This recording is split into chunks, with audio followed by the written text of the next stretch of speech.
ఖగోళ విజ్ఞానానికే భారతీయ సంస్కృతి మార్గదర్శి డాక్టర్ కామేశ్వరరావు.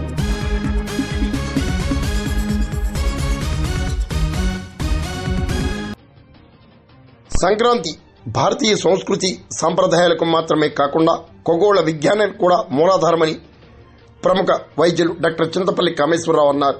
పెదపూడిలో చందవోలు కృష్ణ ఆధ్వర్యంలో ఏర్పాటు చేసిన సంక్రాంతి వేడుకల సభలో పాల్గొని ప్రసంగించారు.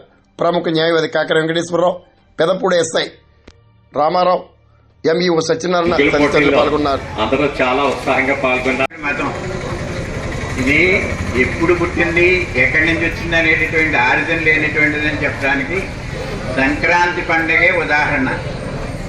ఎందుకంటే ఇది ఖగోళ శాస్త్రం, మరి సూర్యుడు చంద్రుడు గ్రహాలన్నీ కూడా చలనాన్ని బట్టి నిర్ణయించినటువంటిది సంక్రాంతి.